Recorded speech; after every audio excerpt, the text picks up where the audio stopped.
Ассаламу алейкум Ларми Нохчи, добро пожаловать на стрим, дорогие друзья. Не забудьте, кто не подписался, подписаться и ставить лайки. Баркал, спасибо всем.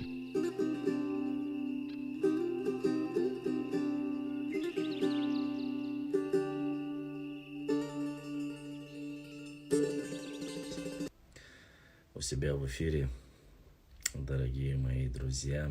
Алейкум ассалам. Всех. Дай Бог всем вам здоровья и счастья земного и неземного. Чтобы все было у вас всегда хорошо.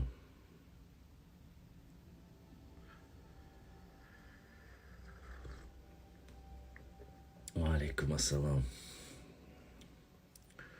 Да, я закидывал в сторис, по крайней мере, мне прислали ответ по этому вопросу. Я прошу уже, альхамдулиллах, Умар, уже немножко лучше, понемногу уже прихожу в себя. Я закидывал вам про эту машину, у всех сейчас в WhatsApp гуляет вот это видео. Я хочу, чтобы вы знали. Есть еще второе видео, якобы там труп молодого парня, который говорят, что его нашли недалеко от этого места. Это все неправда. Прошу вас не распространять эту ложь. Это фейк. Это просто...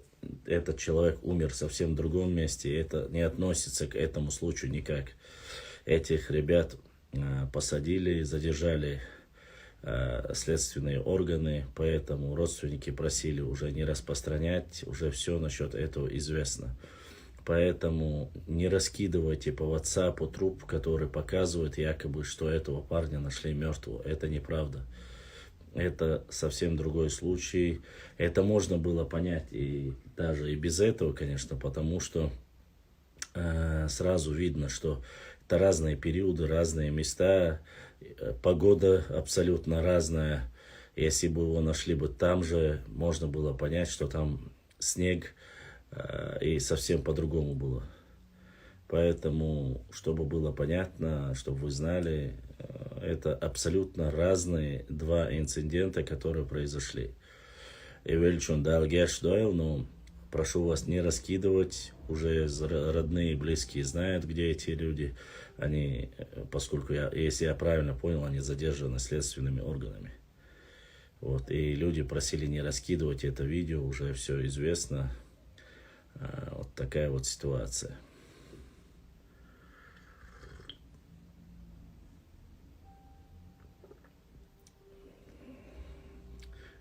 Да, это то самое видео, которое все раскидывают подряд. Да, сегодня появилось, наконец-то, многие спрашивали, куда пропал Хасан, особенно вчера в эфире спрашивали, куда пропал Хасан Бакаев. У Хасана Бакаева вышла новая серия, как вы знаете, да, на канале Нохчи World, если я не ошибаюсь, Ермолов, и связи, кажется, и взаимосвязи то ли с масонами, что-то такое. Поэтому тот, кто наблюдает, ждет, слушает лекции, видео лекции Хасана Бакаева, можете посмотреть.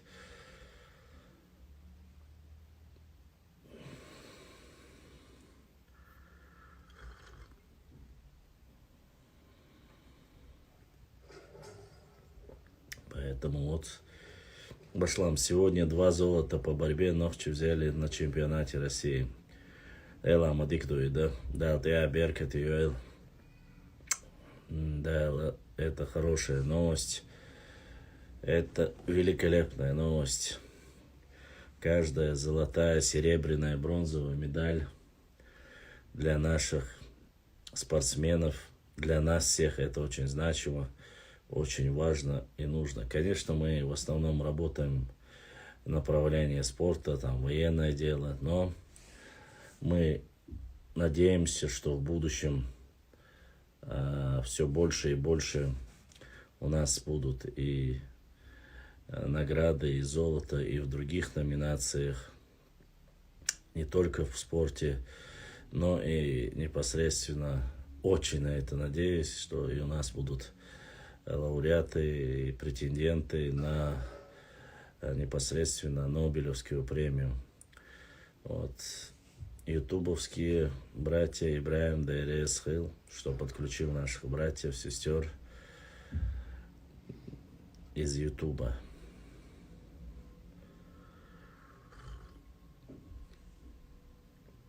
Да нет, почему? Запросы я принимаю каждого, кто отправляет запросы. Запросы, когда приходят, я принимаю.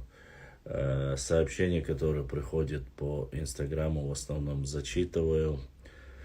Просто есть некоторые вопросы, которые позже приходят. Если приходят через PayPal, тоже зачитываю. Так что единственное, что у нас не приветствуется, это мат, оскорбления, бескультурная такая, безнравственные речи, бескультурные речи. Мы их, конечно же, не будем озвучивать и зачитывать.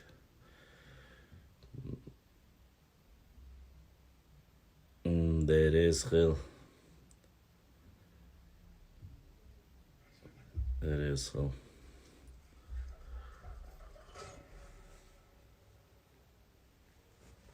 Нет, конечно, я сейчас постараюсь сегодня ответить на ваши вопросы, если что интересно, если кто-то придет в эфир, тоже приму, а потом уже долго вас мучить не буду, чтобы вы могли отдохнуть, поскольку я обещал, что сегодня будет эфир, я, как говорится, свое слово сдержал. Конечно, отвечаем на вопросы, которые есть, никаких проблем нет. Нет, мы можем зачитывать, конечно, зачитать пару страниц с книги, конечно, это тоже не проблема абсолютно. Башлам Азмарела. Да, бренд Майер. Я не против. Не сон ли это? Нет, не сон. Я, по крайней мере, точно наяву, а не во сне.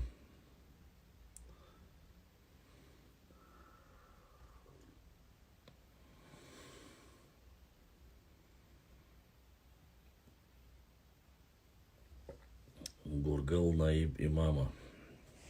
Да, конечно, аватарки сильные.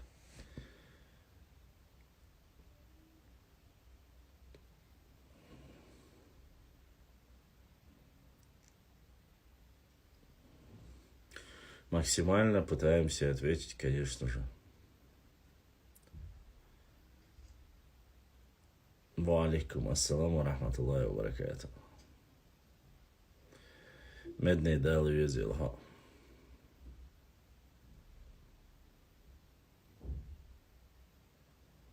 Бурбонов 3 семерки. Ва алейкум ассалам.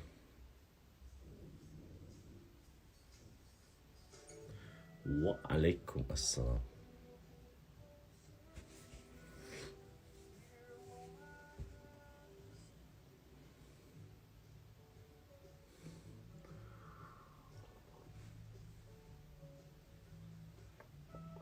Я же не терялся, я же сказал. У нас были небольшие технические неполадки, а так я на связи, я пишу в основном.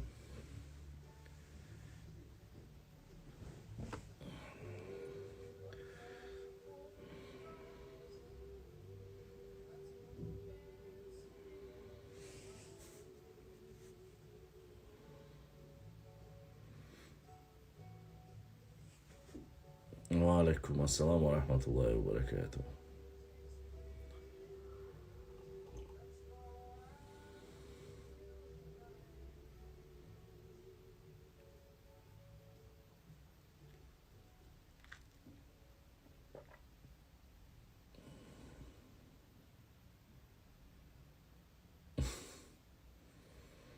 Кофе. Интересно, Адык разобрался, как подключиться к эфиру? Не знаю, честно сказать.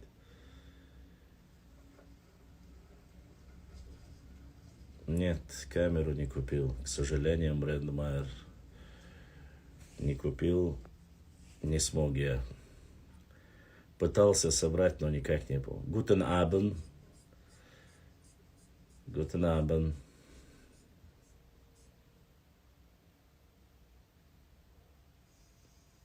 О, разведчик Ламаро пришел.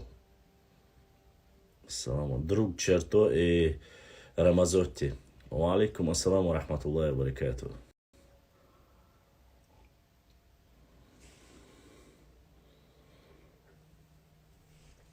На ютубе Нахчи World напиши, сразу Хасана увидишь. Ну, этот канал увидишь.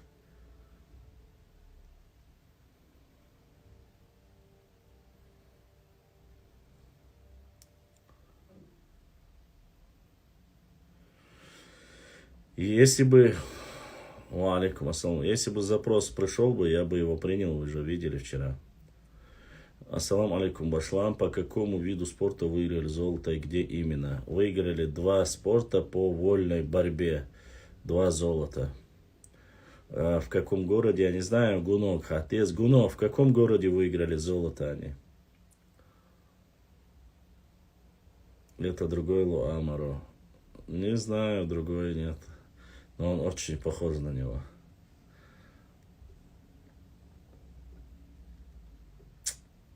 Алейкум ассаламу рахматуллахи ва баракату, выжи. Братья. Из старых воинов у меня Ибра, Аиса, пару человек. Маршал заходит. Нет. Башлам, почему у Мартанхуа отдельный, необычный диалект, хотя он... Да нет, у Мартанхуа это обычный плоскостной диалект. Я бы не сказал, что у них отдельный. Абсолютно нет.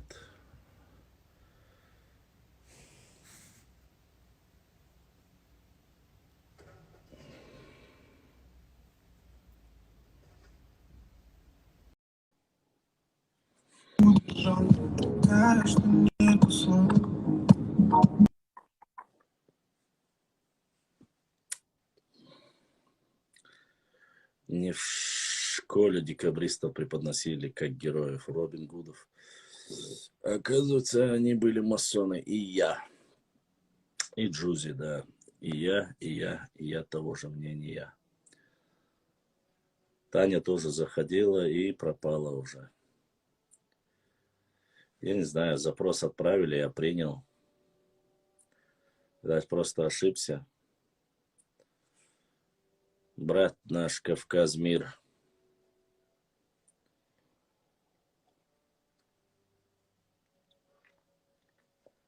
Это не в клубе было, это в машине.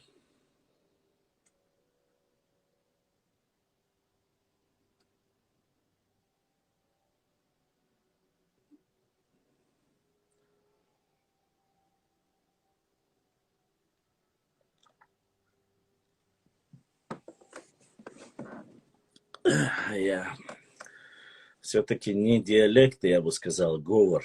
Шалинский говор, Урсмартановский говор, Натеричный говор.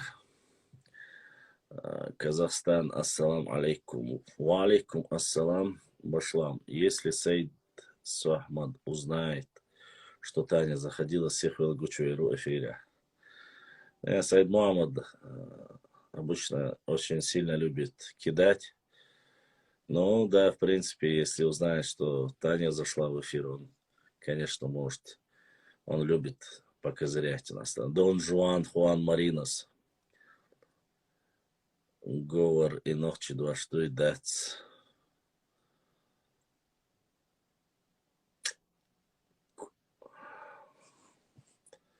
Конечно, нет. Исрапил. Исрапил был вроде бы вчера или позавчера тоже.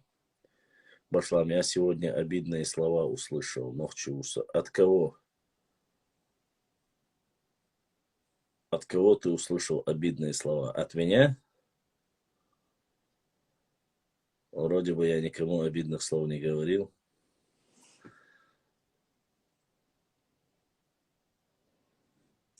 Я вообще человек, по сути, очень мирный. На бирже Беркуте замечаешь, что у них свой говор или диалект. Говор. Не знаю. Я на бирже не бываю. Никогда почти и не был. Бау.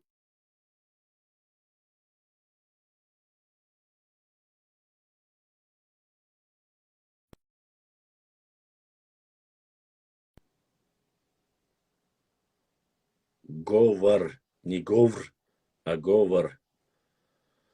Почему, когда вся Чечня говорит палбу, Мартхал говорит палбац? Не знаю. Спросите у лингвистов. Это, походу, не столь значимо для общей нашей истории. Ва алейкум ассаламу рахматуллахи ва баракату.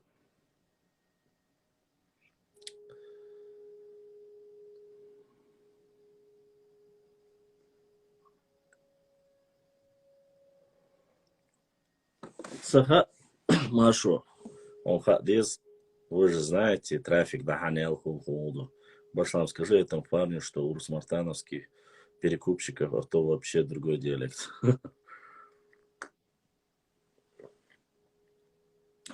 Я думаю, он и так увидел это.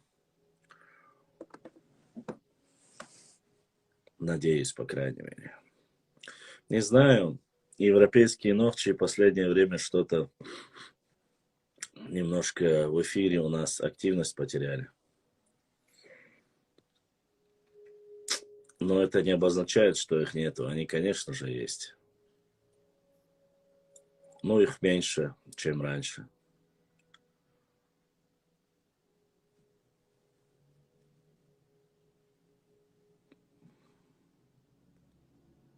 Ва алейкум ассаламу рахматуллахи ва баракату.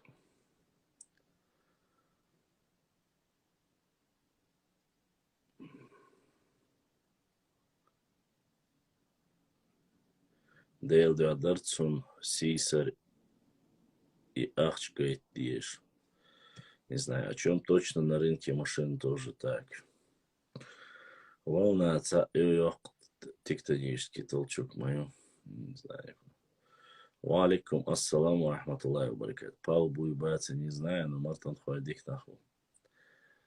Саламу алейкум. Ва алейкум саламу рахматуллахи ва баракату.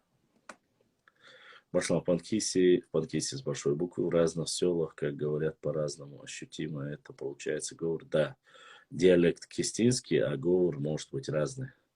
Башлам, он, твой друг, вчера хвастался европейским подгоном, а твой шоколад не хотел. Не знаю, кому там что подогнали, кому что отдали. Я не получал ни от кого, кто там скушал шоколад, не скушал. Кому там бабки дали, не дали, я не знаю, честно сказать. Я простой, мирный человек, вполне себе даже надеюсь, что адекватный. Вот, сейчас, подождите минуточку.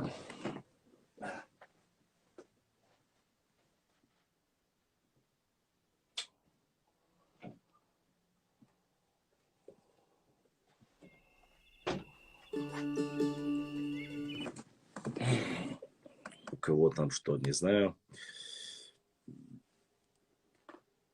Редко что читаю. Кидальщиков я, конечно, запоминаю, но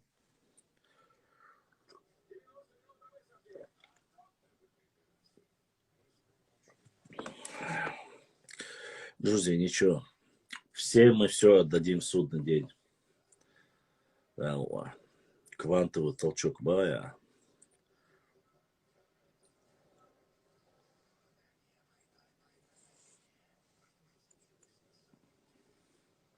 Сосагат Шварц вообще. Я не знаю даже, о чем Башлам. Это я харкертинг шюк и пенза тюх. Бажниш тхоухир. Ерплакат. Не понял. Это был чемпионат России в классической борьбе в городе Суздаль. Чемпионами стали двое ногчи. Это Ибрагим Лабазанов, 63 килограмма, и Манцигов, 77 килограммов. Вот написали, наш брат Шаройский Волк написал нам Суздаль. В городе Суздаль прошел чемпионат, и стали двое ногчи, завоевали золото. Далде Аберкативела, далде Дайла Машка Халабол Пурбуатца.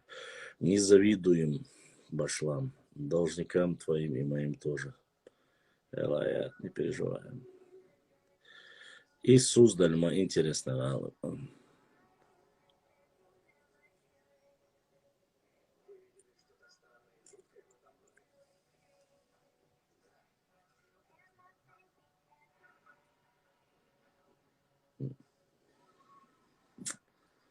Ты про это говоришь? Она есть. В принципе, конечно же.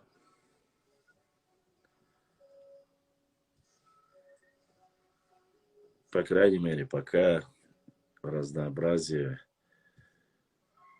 этой книги очень привлекает, затягивает. Всегда хер без двашек салам маршал до массерга. Массер нахил Аллах рез. Дюл кир вежреш нохчи вежреш к массерг салам маршал до. Дала этто бойл. Дала декенс бирхан бойл. Дала иштиях йош дюнал дорша. Қида даха дадага пурбалуэл.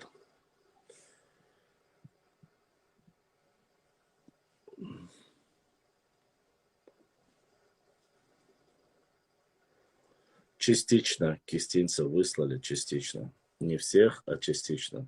По этому вопросу мы разговаривали, спрашивали. Так что частично выслали их. Не всех. Ну, алейкум ассалам.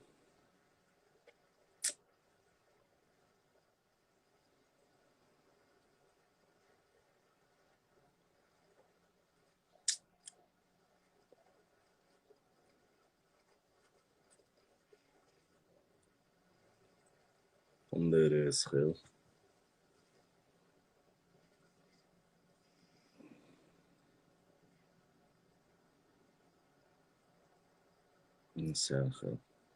Я знаю, сейчас большая проблема. Дюлькир وجرشكا تاعت проблемы يخاصون سيورتي خزنيا سنجو مسار حقيقة سيوغا информации مسار дайс куши تاجو башлан в будущем совместно с Хасаном эфире хирдуитха.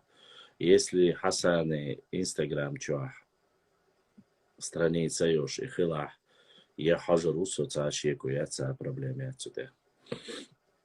Дюлькир чувежреши проблемы хасуна كيشنش سانة تاع كيشنش الله دلدل وعليكم السلام إلياس دلدل ودل الله توني حادة قناة تاع بد كيشنش دل الله دلدل يو حادة قناش تاع يقي بروبليم شو خا دل دقع дочки пора это бина ювадерс дуэль.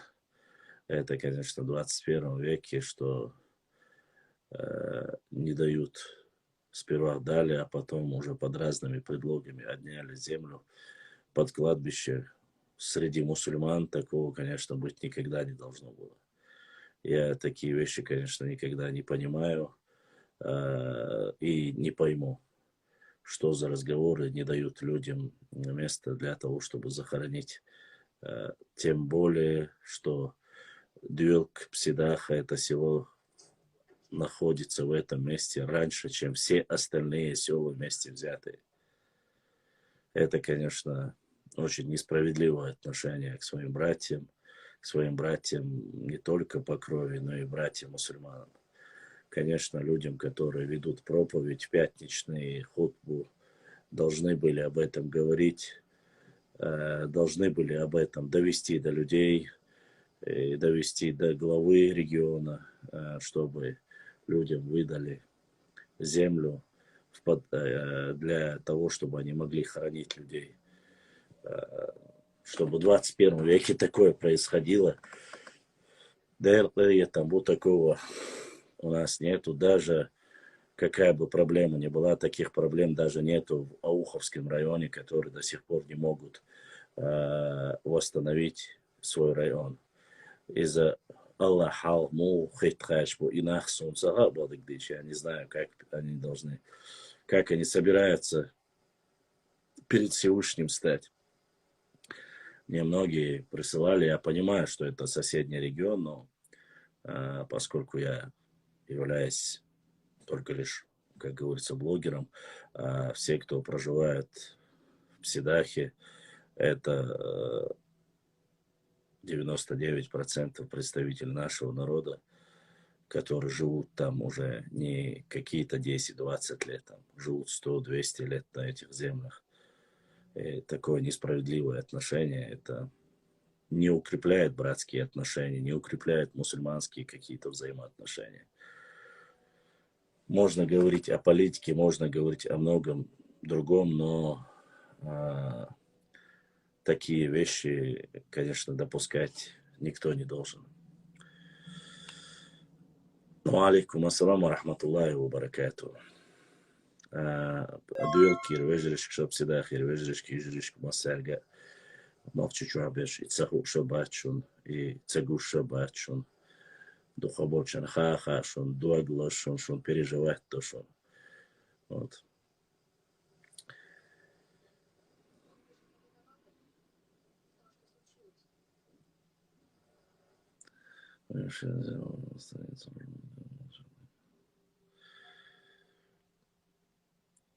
Вот.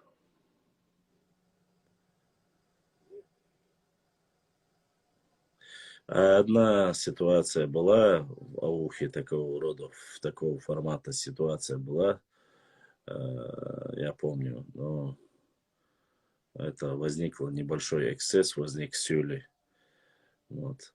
Но даже его урегулировали.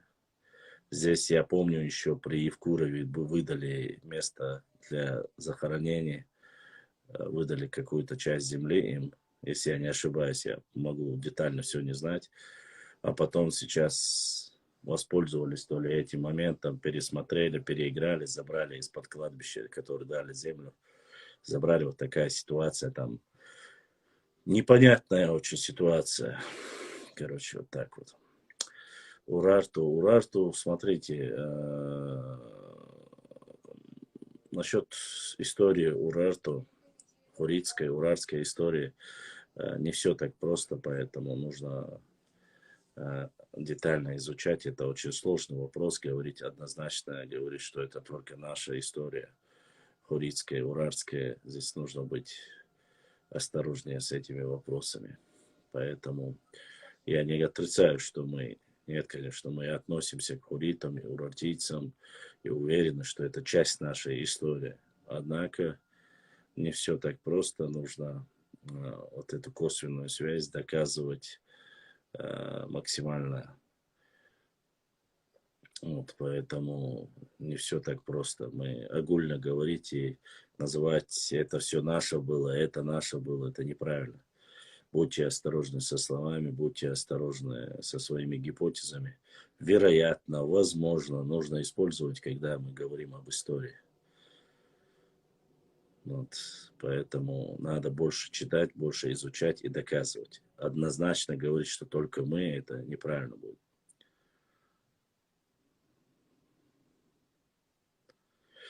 Опять же, я же не отрицаю, что мы были.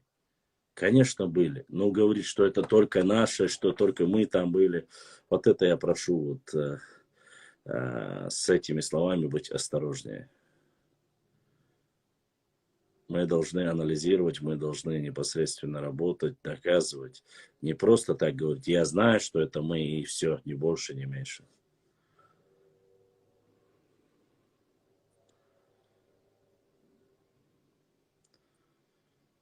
Кто все? Я не знаю понятия слова войнахи, нету такого понятия.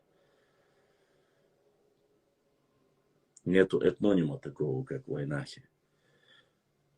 Это обобщенное слово, которое обобщает ингушей и чеченцев, ни больше, ни меньше. А так, дохчи и лова.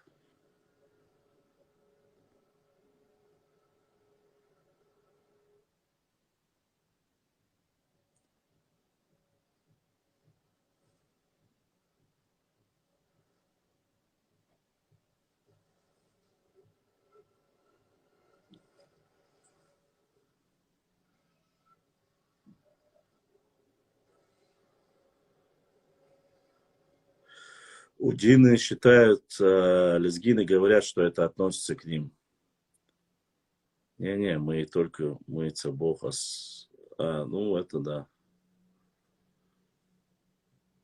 Это да. Удины, если я не ошибаюсь, это одно из ветвей лезгинов. По крайней мере, они так говорят. Как удины, как рутульцы, якобы они относятся к лезгинам. Если я не ошибаюсь, конечно.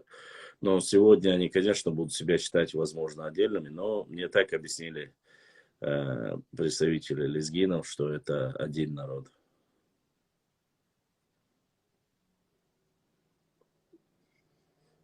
Правда это или нет, не могу вам сказать однозначно.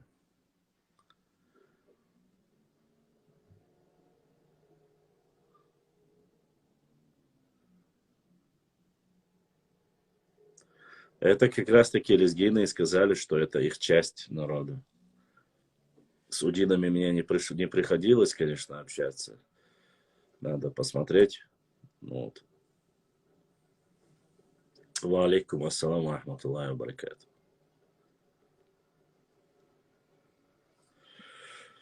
Башлам и нохчиц и мичтир хайол шивейн. Нох пахмар мир ему народ. Да, там две версии. Это народ Ноя. От этого и появляется Нохчи. Другие люди этой местности. Алдутига вот два трактования. Одна версия это что народ Ноя, другая что это слово Нах. Люди и Чи этой местности. Ва алейкум ассаламу рахматуллахи ва баракату. Закрия Рамзан.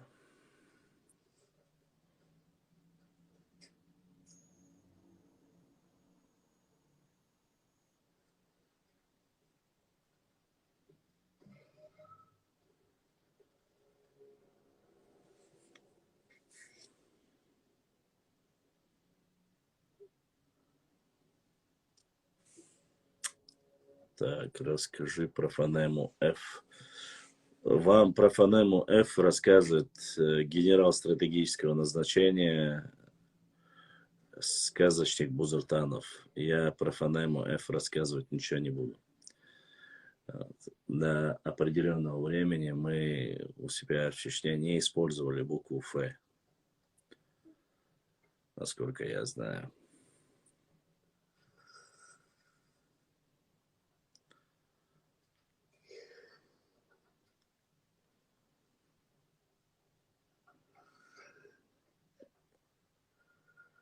Да не вопрос, если вы, когда вы захотите, любой один из параграфов можем зачитать, я с радостью зачитаю, мне не сложно это. То, что я сказал, что сдержу слово, сделаю, все, что я говорю, я пытаюсь довести до конца. Да, никаких проблем с этим нету.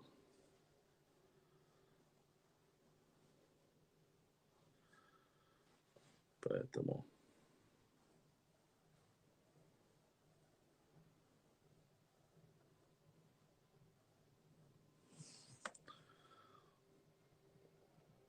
Не знаю, иронизм это или дебилизм, но к нам это мало относится. Башлам, если представить независимость Кавказских республик, как тебе Кавказский союз, Кавказский государство? Я думаю, что это абсолютно маловероятно. Сейчас на Кавказе нету никакого единства По Горской республике видно, что, конечно, многие проблемы, каковы были, как друг другу перетягивали, это не самое приятное, конечно. Но, к сожалению, Кавказ пока не готов никакому единению, ничего своего не производит. Экономически он нестабилен. Много минусов. Как бы я хотел или не хотел, но Кавказ не готов, по крайней мере, и без внешнего вмешательства не готов. А с внешним вмешательством это уже беда. Почему? Потому что внешнее вмешательство, оно всегда не для развития каких-то государств или каких-то союзных государств или там союзов. Внешнее управление это всегда делается во благо себя. То есть дестабилизация общей по границе обстановки, то есть с Россией. А само собой Россия, если мы говорим о гипотетических вещах, Россия будет вести агрессивную политику, потому что будут проводиться какие-то манипуляции со стороны Запада. Ну, все, что происходит сегодня в Украине, представьте, что оно начнет происходить, грубо говоря, начнет происходить на Кавказе. Желаете ли вы этого? С учетом того, что Кавказ всегда был местом для каких-то геополитических интересов и место, где хотели всегда разделить свою сферу влияния такие государства, как Турция, Персия и, само собой, Россия. В дальнейшем, конечно же, сюда попытались и европейские страны экономически как-то сделать интервенцию. Это мы знаем, заключение BP, Shell, договоров с нефтедобычей, нефтедобычей в Чеченской Республике или на Кавказе, в общем, начиная от бакинской нефти, заканчивая чеченской нефтью. Все это было, чем это закончилось? По крайней мере, вот в то время появились вот эти рассуждения, что мы когда-то попадем там в руки англичан и так далее и тому подобное. Но снова же я говорю, никто, ни один человек, ни одно государство в этом мире не будет переживать и заботиться о чеченском народе больше, чем сам чеченский народ. Если вы считаете, что сегодня какой-то союз Кавказских республик может независимо создать что-то наподобие Европейского союза, да нет, не будет этого. Во-первых, Европейский союз сам уже, как говорится, трещит по швам. Там много моментов. Европа ушла далеко вперед, потому что у них есть технологии, потому что у них есть образование. Многие вещи, конечно, есть хорошие вещи и есть точно же культурная деградация среди европейских стран, потому что в их понимании все, что происходит на Кавказе, это варварство, все, что происходит, это какой-то феодализм, это, не знаю, отсталые от всего мира проживают здесь на Кавказе. Вот, развитие культуры наших кавказских народов им многим непонятно. И само собой они считают, что вот сюда нужно закинуть максимальное вот такое, в кавычках, развитие, интеграция, мультикультурализм и так далее, и глобализацию нужно максимально вести сюда. Но для Кавказа это недопустимо. Многие вещи недопустимы. Я себе мало представляю, чтобы в Кавказе начали, я не знаю, уходить замуж за кошек или за пылесосов. Ну, какие-то такие абсурдные вещи. Я уже не говорю про каких-то остальных людей, которые занимаются вообще нетрадиционными вещами. Это нам чуждо. Создать экономическую модель, чтобы... Я не вижу ничего подобного между республиками. У нас до сих пор между кавказскими субъектами стоят посты. Когда попытались упразднить эти посты, начинает возмущение, мы против, не надо поставить, надо еще больше поставить нужно. Посмотрите, где это видно, о каком союзе мы говорим, о каком единстве мы говорим. Мы не можем свободно передвигаться, имеется в виду, проверяют 333 поста, нету доверия, некоторые земельные вопросы не решены, некоторые вопросы, я не знаю, даже много каких вопросов не решено. Поэтому и плюс самым важным фактором это экономический фактор. Откуда будут финансы? А если и будут финансы, кто будет главным в Кавказских республиках? Какой регион будет главным? Опять же, люди, которые не изучали модель Горской республики, могут говорить, ну, Горская республика, вот идея как раз-таки была зарождена. Вот, смотрел я точно так же и передачу грузинских политологов и историков. Они говорили, что рассказывали о централизации вокруг именно Грузии, всех остальных северокавказских республик, и что проблемой этого стало, это мы говорим, конечно же, о прошлом непосредственно, проблемой стала исламизация Северного Кавказа, и что это остановило именно централизацию и объединение всех кавказских республик вокруг Грузии. То есть Грузия видит себя центральной силой, центробежной силой, понимаете? Точно так же Азербайджан считает себя, Армения считает себя. Но тогда о каких договорах мы можем говорить? О каком союзе мы можем говорить? Конечно, это дойти до этого уровня очень далеко. Мы, к сожалению, если бы это было бы, я бы, может быть, и не бы, я бы вам сказал, что да, но мы не готовы к этому. К сожалению, к Северный Кавказ, да и вообще Кавказ не готов к этому. Потому что нету никакого экономического развития. Никакого. У каждого тэпа взятый ДНК, да, где можно свой проверить, где курс.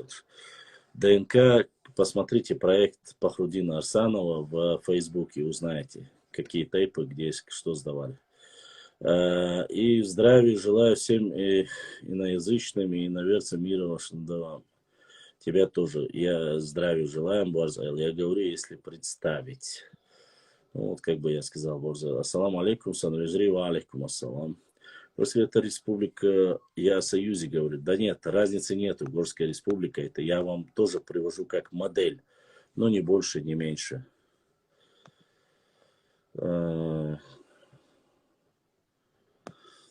Так, я многие вопросы пропущу, потому что спущусь.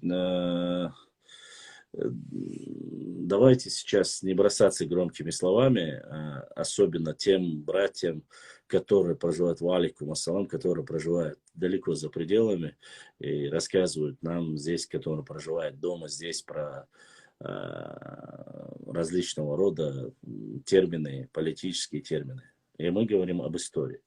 Исторически это, к сожалению, прежде чем мы начинаем говорить о каких-то громких вещах, мы должны подумать, что мы можем сами сделать.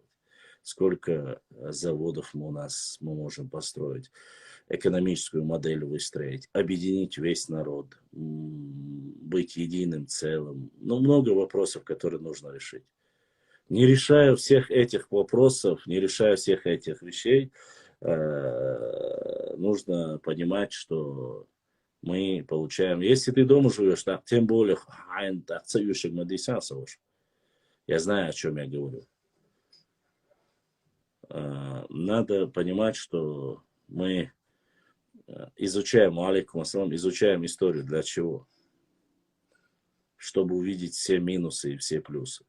Чтобы увидеть, как жили и как погибали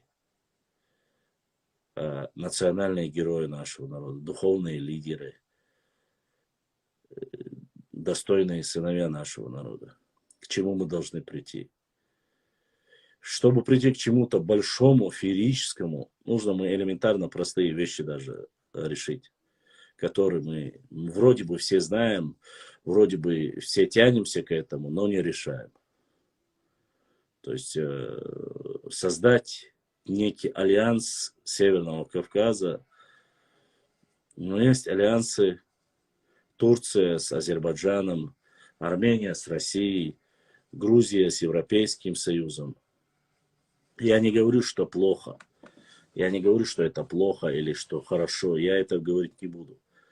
Но я не вижу именно того, чтобы прямо мы видели прямо такое благоденствие, что у них все хорошо, или что нету никаких проблем, что они живут там феерически круто. Нет, конечно же. Есть большие проблемы, и территориальные проблемы есть, и другие проблемы есть. Не решая эти проблемы, не решая экономические проблемы, о чем мы можем говорить? Мечтать, конечно, можно, громкие слова говорить можно. Но вот вы видите, мы знаем Ауховский процесс, да? Мы прекрасно знаем этот момент. Мы знаем другие моменты, которые поземельные, с многими кавказскими республиками. Мы еще не говорим об адыгах, мы еще не говорим о многих других вещах. Понимаете? Ну, что дальше? Решается ли этот вопрос? Сегодня, грубо говоря, мы не можем поехать туда, там, если там подрезают, какие-то специально делают провокации с их стороны, с нашей стороны. Разницы нету. В этом я вижу реальную проблему. Даже оставим соседей. Бог в помощь. Дай Бог, чтобы у них все было хорошо. Оставим соседние проблемы. Возьмем внутренние наши проблемы.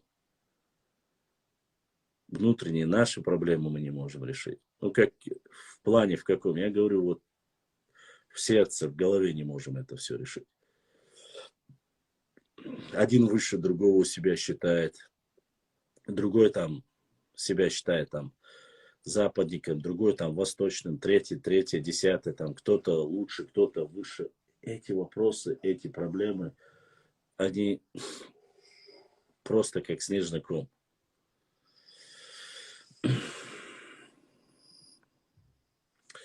Баслам, недавно нюха у тебя была 40 лет, дал делал брат.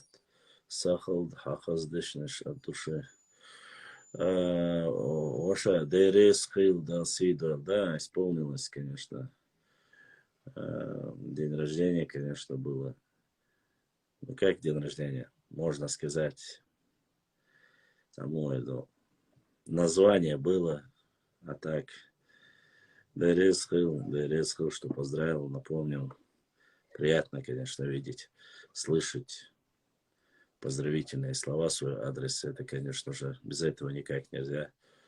Люди, простые люди, которые живут по милости Всевышнего Аллаха, я имею в виду, все живут по милости Аллаха, но финансово нестабильные, они хотя бы добрым словом, братским словом могут друг друга поддерживать, и это очень приятно. Да, Аллах, когда-нибудь, возможно, когда все будет нормально, мы всех, я постараюсь собрать вас всех, пригласить и посидеть, отметить, как говорится, по-человечески. Сейчас я пока, к сожалению, никак не могу этого сделать, возможности нету. Но все будем надеяться, может лучше еще впереди. Все правильно, экономика важна, но для чего разделение? Ведь нам никто ничто не запрещает на Кавказе в плане ислама, но внутри надо работать над собой. Да, об этом я и говорю. Мы видим вечно внешнего врага, мы видим причину внешних врагов, но мы не делаем ничего то, что мы можем сделать внутри себя, внутри самого Кавказа.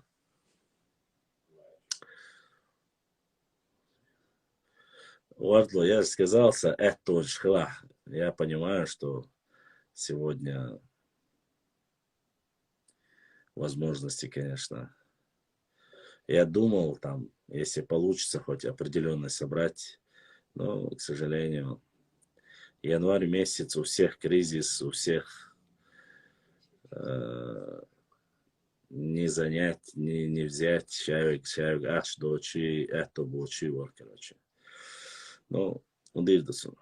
Башлам, всем твоим подписчикам нужно собраться в горах 1 год, да? И я только рад. Это не от меня столько зависит.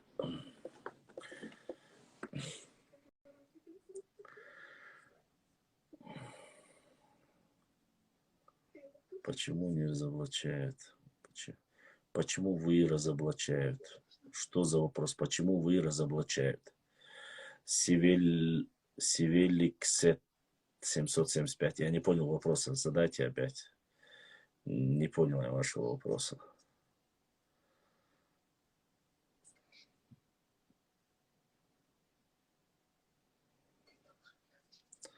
Нет, это добровольное пожертвование. Тот, кто хочет, донатит. Кто не хочет, не донатит. Никого, ничего.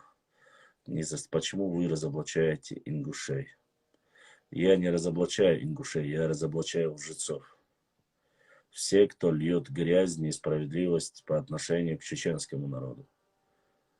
Мне без разницы, какой национальности. Поэтому кто бы ни был, кто бы ни врал, не сочинял, не крал историю, культуру, географию, да все что угодно.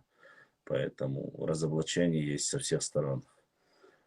Тут нету разницы. Башлам, ты видел ролик Алла? Нет, я не смотрю. У меня нету YouTube канала, не смотрел. Я не смотрю чужие ролики редко. Когда я ссылки скидывают, смотрю и разоблачаю. Ассаламу алейкум, Саваш. Ва алейкум ассалам, брат Адыг. Братьям Адыгам всем салам. Они сами себе разоблачают в последнее время.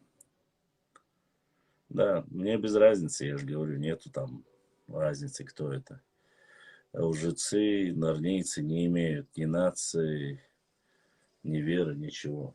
Это вот мое мнение. Не знаю, конечно. У каждого человека своя голова. Малик, когда ты разобрался там.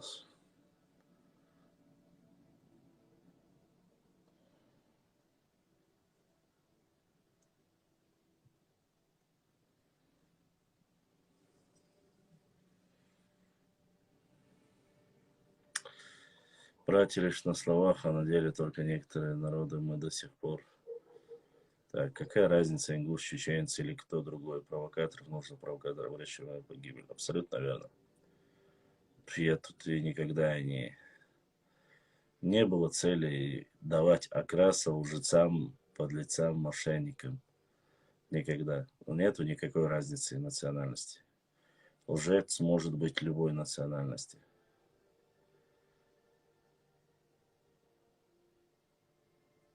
Он с Юлей сколько раз я разоблачал. Они там сказки рассказывали, ложь, клевету на Байсангура, на Ауховский район, на Восточную Чечню рассказывают. Я их разоблачаю, говорю, что это ложь, сказки свои рассказывайте. И что? Причем тут? Ассаламу алейкум. Алейкум ассалам. Адыги всегда помогут. Салам, братьям, адыгам.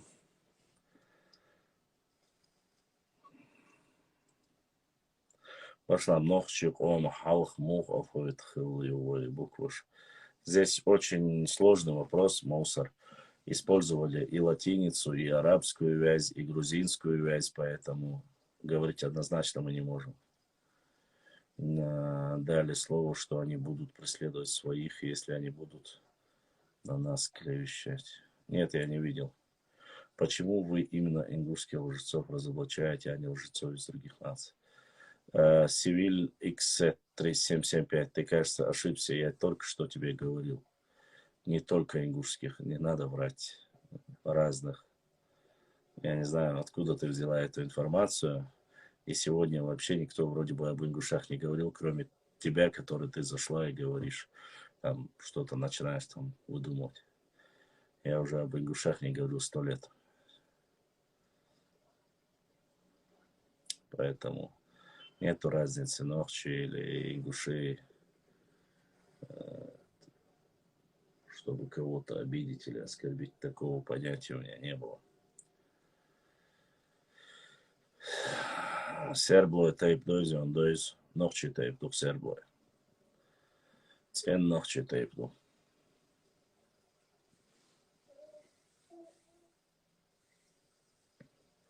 Пошла вас Богом, войнохчи буква шмух дервет. А этого никто не знает. Мы утеряли алфавит свой. В этом проблема. Устно мы знаем, как они звучат. То, что мы взяли и переложили их на, как говорится, на арабскую вязь, на латинскую вязь, на грузинскую вязь. И вот мы сейчас используем последнюю кириллицу мы используем. С 1926 года.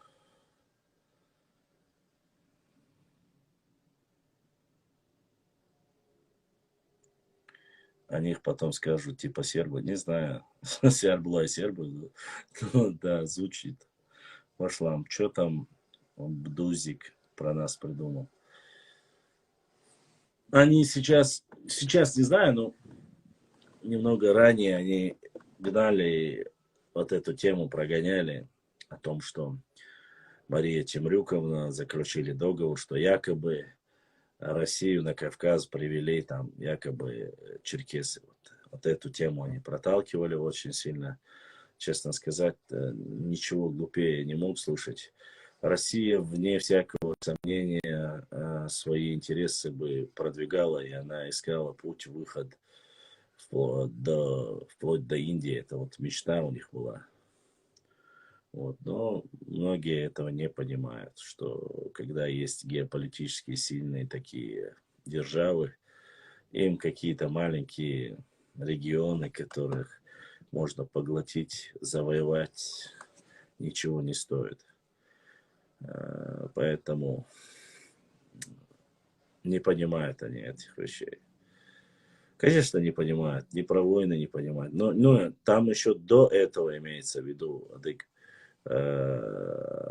все-таки это же, не забывай, что там речь идет о 16 веке.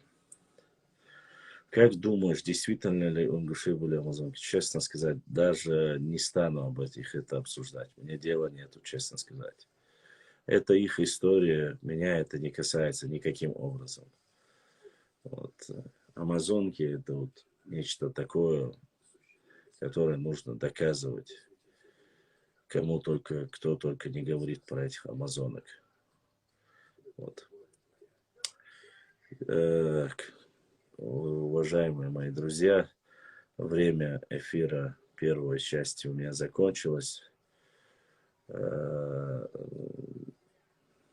Алим, все, брат Алим, будем знать. Давайте я еще чуть-чуть продлю эфир, ладно? Но возможно чего. Я постараюсь продлить, еще 1 час проведем вместе. Я вообще хотел коротко, но раз есть вопросы, будем отвечать. Я сейчас эфир продлю. Ой. Ароной нохчеву. Так, давайте я... Дугдахаш, в этом ролике не все помещаются. И этот ролик там попытались кратко скомпоновать в 1 минуту. Все поставить, понимаете?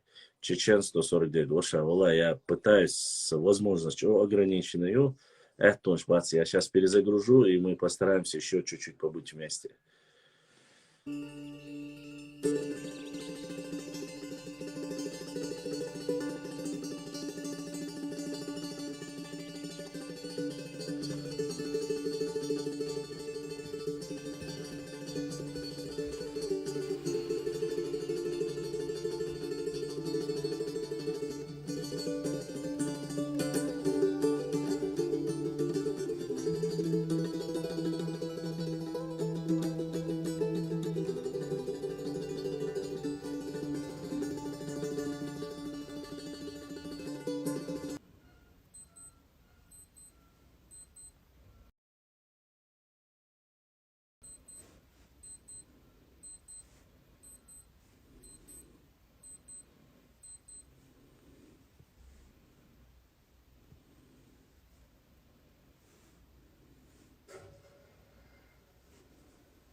Это они, чтобы вину с грузин отвести, чтобы в лесных русских отвести начали тему. Вторая тема, они грузины доказывают.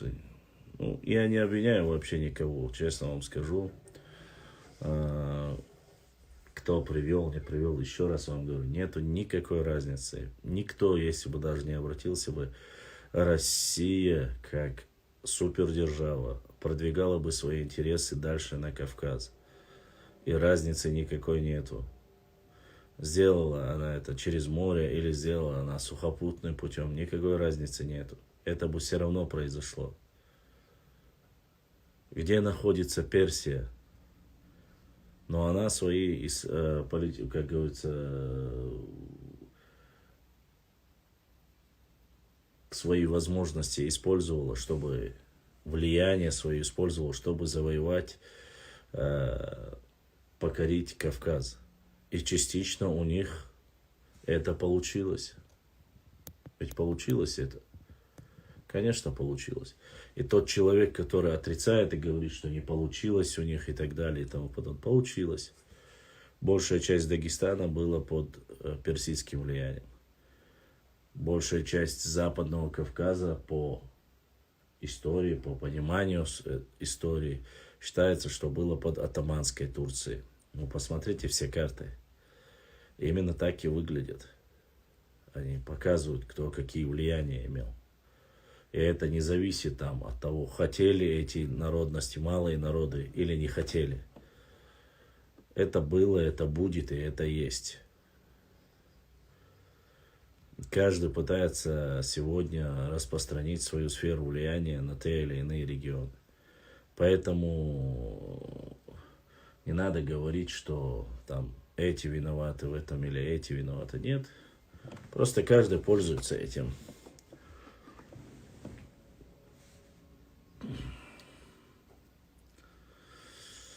Ладно, оставим некоторые моменты. Это Башлам. Почему Инста каждый час тебя отрубает? Потому что у меня нужно каждый час доплачивать и заставить. Так вот, спасибо, скажем, моим нарнийским ублюдкам, которые сделали вот такую вот услугу мне. Вот. Мне нужно каждый час снова и снова покупать, если у меня есть возможность, конечно, и загружать трафик. Вот. Ну да ладно, оставим это. Все, что не делается, делается к лучшему.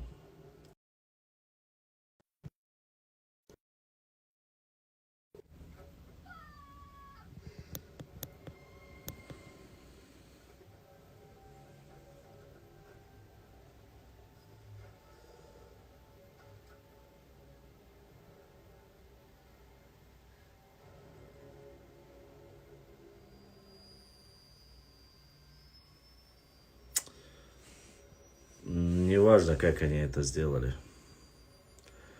I'm back, говорит Гайстамер. Welcome to home. Мой аул Герменчик, настоящее название Хатигова. Так его в русскую, кавказскую разворовали все наши жители. Так что... Но это, как говорится... Алейкум ассаламу рахматуллахи ва баракатуху. Дэрис хил. Алейкум ассаламу ясми.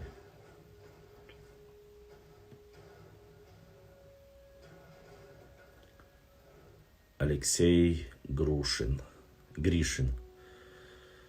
Я 82-го года рождения.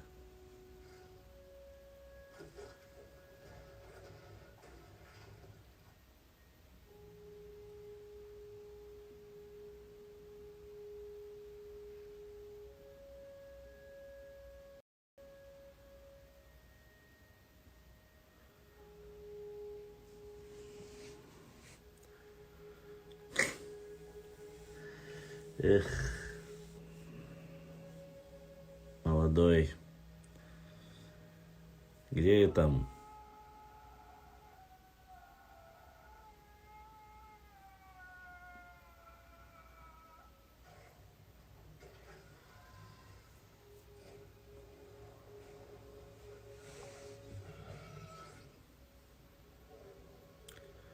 Уж больно лицо знакомое.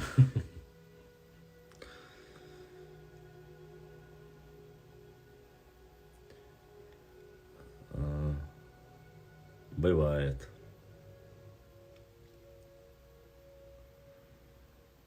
Бывает, конечно.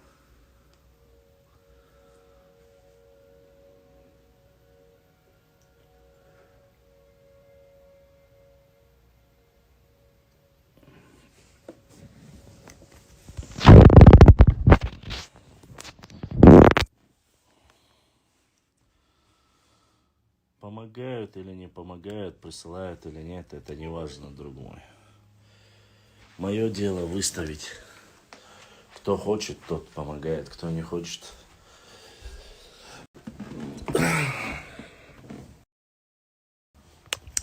На то оно и название добровольное.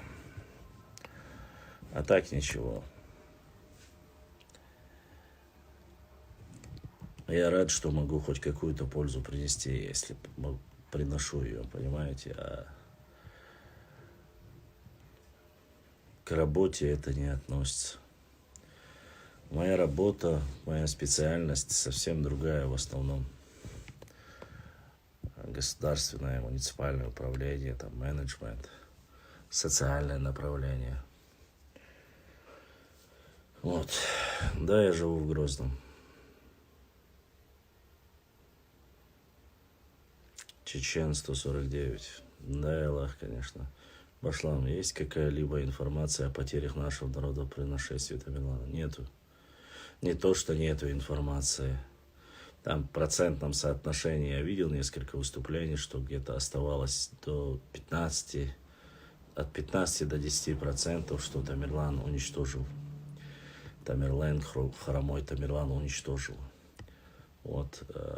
Остальное, как говорится, ничего, количество людей неизвестно. Многие моменты и сражения во времена Тамерлана неизвестны, не только уж, говорится, как говорится.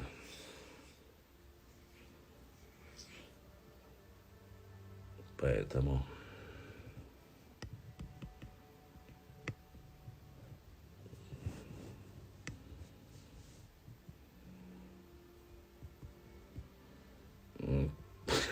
слышал ли про Георгиевский трактат? Да, слышал. Да, абсолютно верно, Адыгей. Брат Адыг. Алим, ты сказал, зовут, да? Алим, я как-то все... Адыг написано, я ориентируюсь непосредственно по нику. И Танзила сегодня первый и единственный человек, который задонатил. Танзила, огромное спасибо. Сейчас я постараюсь, там, если есть сообщение написано, постараюсь прочитать.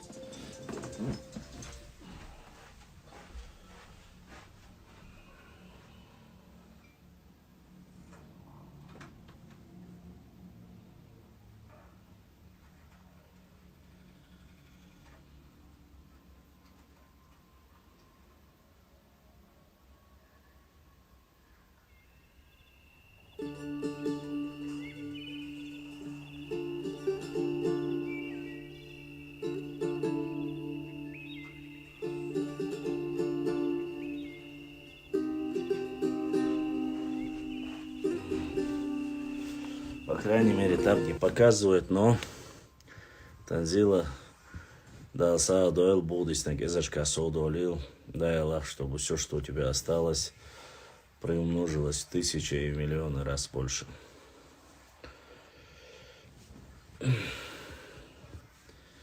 Есть Эйлери Бахари, есть такие факты. Не понял вопросы, конечно. Ну да ладно.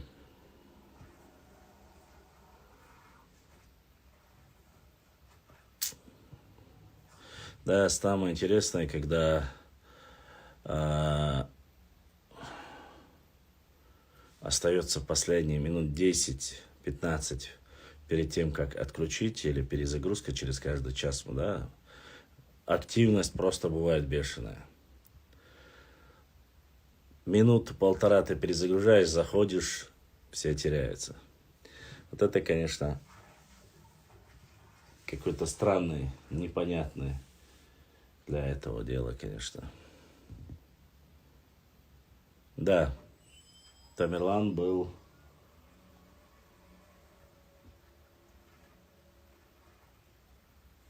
амиром, и они были мусульманами.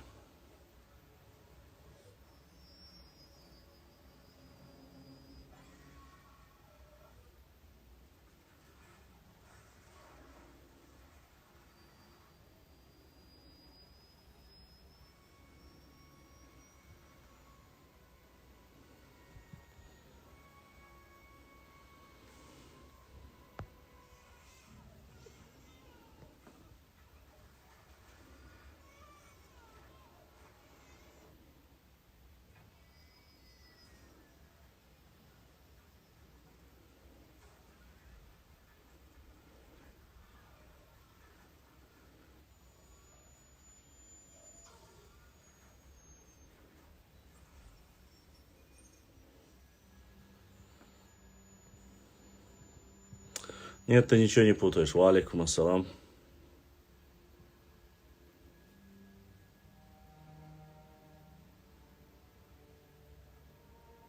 Башлам, я смотрел фильм в кинотеатре про Байсангура Биноевского, мне понравился.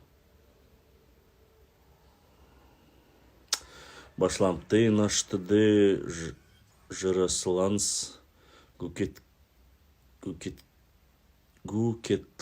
слушал? Нет, не слушал. Нет, не слушал, к сожалению. Жирасланс Гукетлова.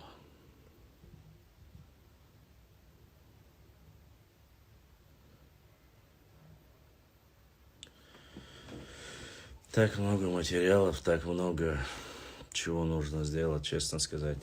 Не всегда успеваю. Это очень сложно, конечно.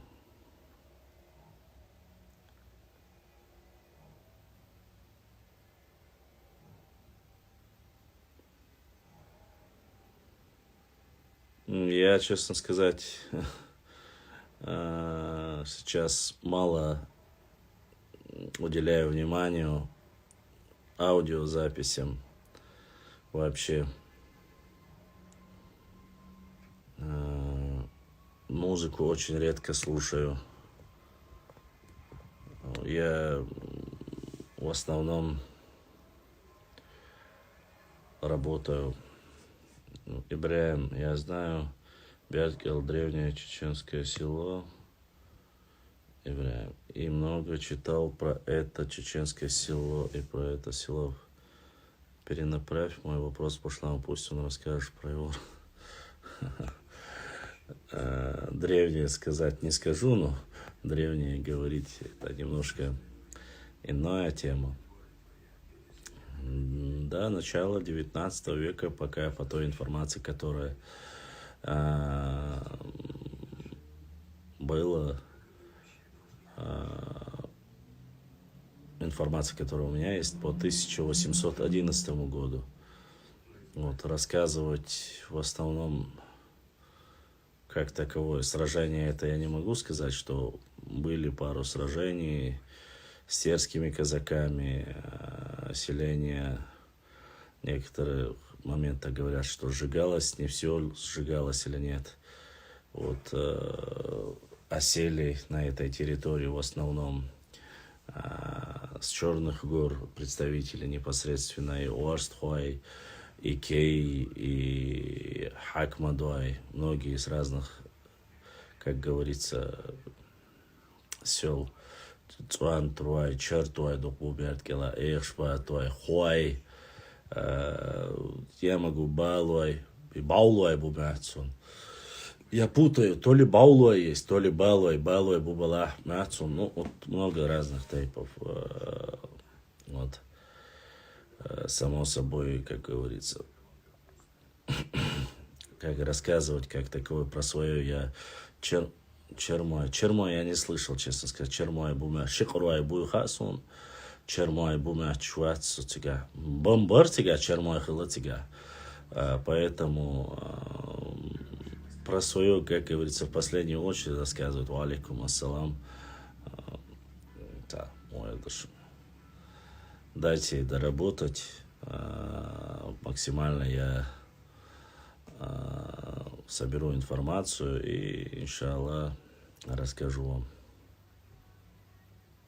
Башлам ассалам алейкум. Бакаев возобновил работу на YouTube. Я знаю, я же сообщил об этом с Табулат. Я сказал об этом, дал знать. Все, кто у меня спрашивал, могут посмотреть дальше передачи нашего уважаемого Хасана Бакаева.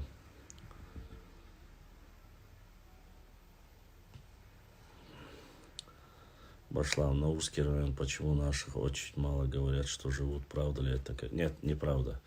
Наурский район сейчас в основном наши живут. Немного русских, конечно, там есть, а в основном наши там живут. Терских, точнее, казаков. То, что осталось от терских казаков. Так в основном наши. То, что там говорят, наших мало живут, это неправда. Вот. Ты посмотри, есть ли там хоть кусочек земли, который свободный, и ты поймешь, наши там или не наши. Вот такая вот ситуация.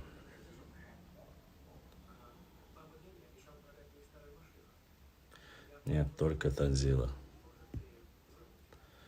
Да, Танзила задонатила одна, все.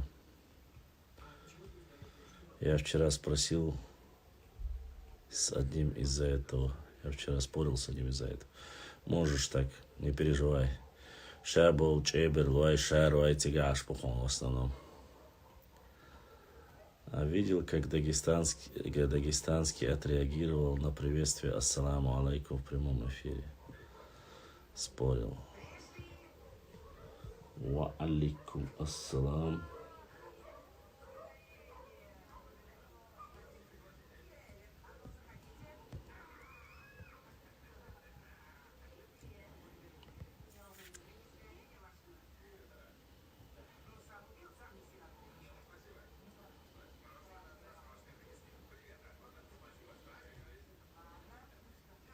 Да, Дон Назарони, так и есть.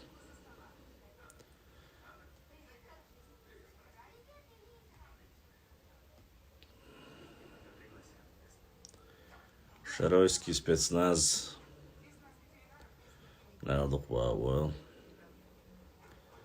Шарара, Джеберлай. Хотя, в принципе, Масанабеш.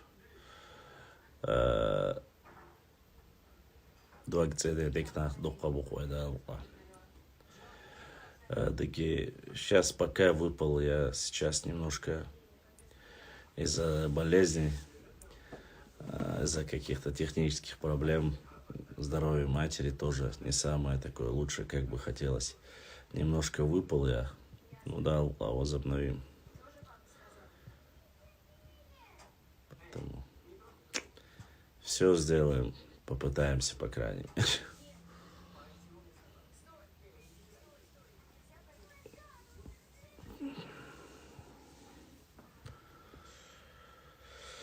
Такая вот ситуация. У них есть комментатор, в прошлом сейчас за ум взялся, понемногу в политику ударился он. Его выбесили то, как его зрители салам кидают. А, ты про этого дядя Рамазан, или как его там зовут? Ахмад Бешидов, Дересхел.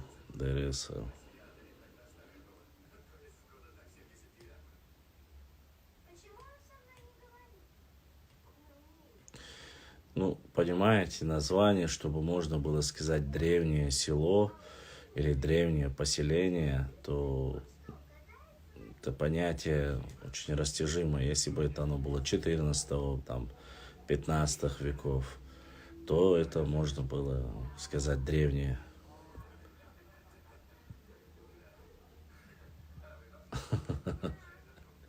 Адыгских нету никаких. Я не знаю. Не знаю, вроде бы нету. Я ночью родился таким. Дересхел. Горжусь тем, что мне это... Если бы и было родство с адыгами, я бы еще больше бы гордился бы этим. Поэтому, но, к сожалению, я ночью... К сожалению, это тоже неправильно будет сказать. Как не скажешь, все неверно. К радости моей, к сожалению, других, но я чистый ночью. Вот. Был, есть, иншаллах, буду, по крайней мере. До последней крови, до последней капли. Я буду, мои дети будут. И весь мой род будет. А что касается братства, мы знаем, кто наши братья. Мы знаем, с кем вести братство, с кем дружить. Башлам, какое именно место в Чечне тебе нравится? Компрометирующий вопрос. Мне нравятся наши горы. Весь наш юг – это самое прекрасное место нашей Родины. Начиная от Галанчожа и заканчивая Чаберлоем.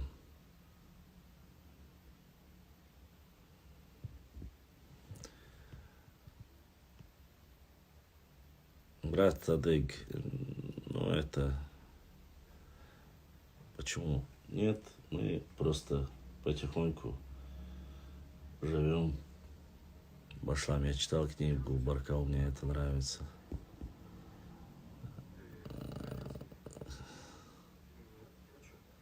Сам не увиливай, а именно одно ведь есть же.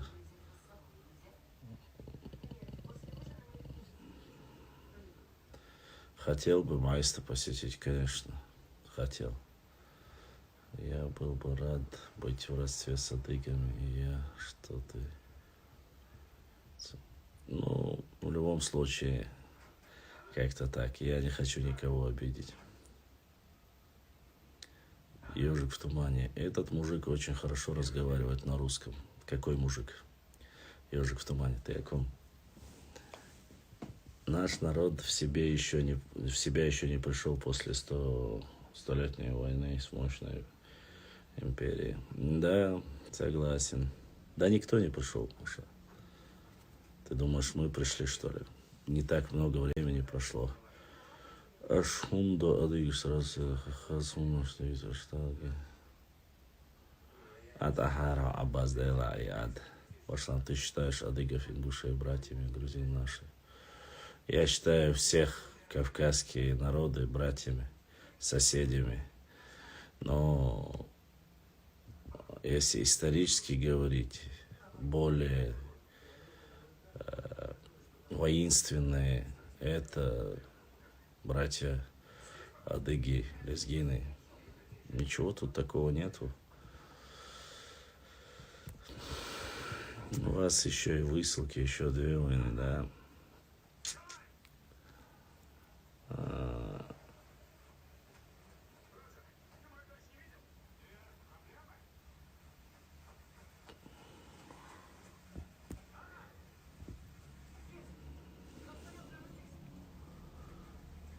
Нету плохих наций, есть плохие люди.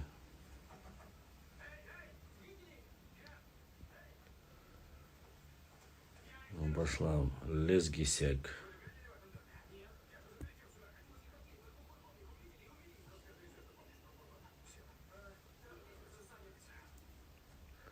Придут к вам, я помню, чем лучше. Лезгистан существовал. Кавказская Албания, их, так сказать, прародина.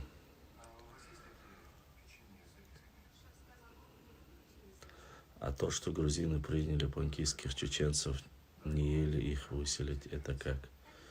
Руслан Индарбиев, ты сейчас говоришь о чем? Приняли панкийских чеченцев, они никого не принимали. Они позвали их, они поселились там и живут как единое целое.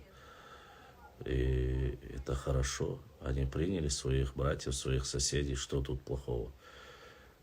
Что они принимали чеченцы, грузин? Принимали, конечно. Принимали. Ничего такого нету в этом. Принимали и будут принимать. Поэтому я не вижу никаких проблем с соседними регионами. Будь это Закавказье, будь это... Я про тебя без акцента разговариваю, Шеку. Ну, нашему народу присуща такая, как говорится, такой,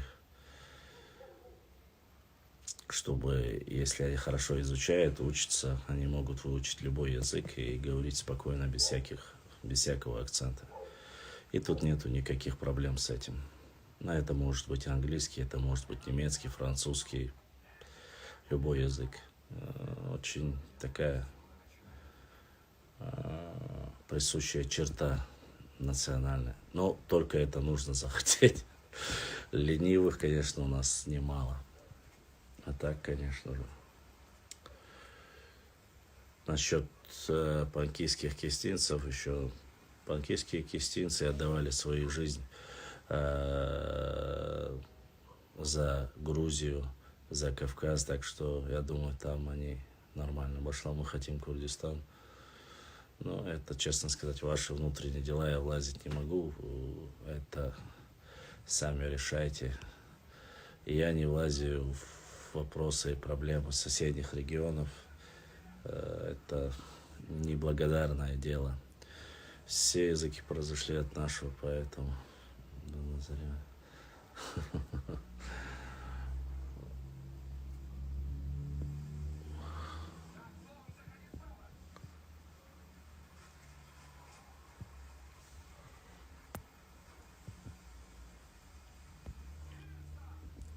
Я выехали от Спанкиси.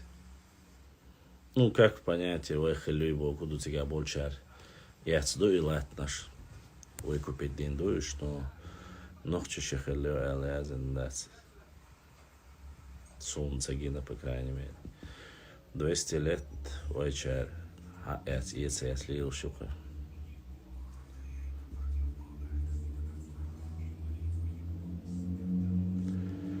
Что вот так как-то выехали от.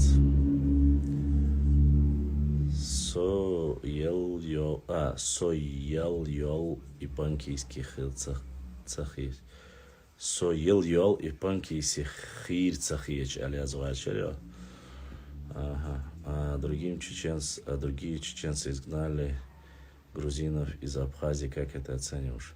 Я оцениваю то, что ты говоришь. Во-первых, ты не знаешь, о чем ты говоришь. Это раз. Не чеченцы изгоняли грузинов из Абхазии. Это проблема между абхазами и грузинами. Если ты не понимаешь ни в политике, ни в истории, не надо писать такие вещи. Это два. Не в обиду. Я объясню тебе почему. Во-первых, чеченцы заключили договор. Они были слабая сторона абхаза. Они попросили помощи, и туда поехало человек 200, если я не ошибаюсь, если есть 200 человек, не больше. 200 человек не могли прогнать оттуда ни грузин, ни армян, никого. Это взаимоотношения между грузинами и абхазами, и они сами между собой разберутся. Нас позвали на помощь, мы пошли на помощь. Ну, нас имеется в виду, если мы говорим за эти 100-200 человек. Ни больше, ни меньше.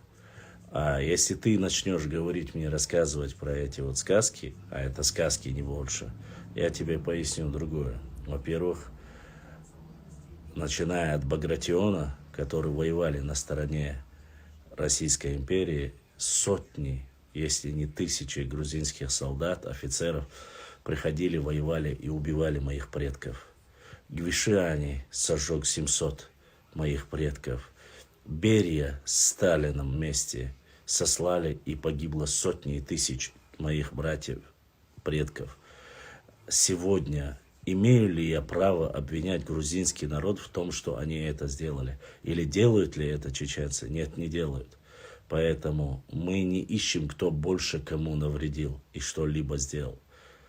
Мы ищем рациональное зерно среди всех этих. А вот эти сказки, которые рассказывают обычно нарнийские утырки, про якобы, что выгнали грузин из Абхазии чеченцы, чеченцы не имели никакой силы. 200 человек, которые пришли на поддержку воевать в Абхазию, как и ингуши, чеченцы, ингуши были в Абхазии. И есть списки.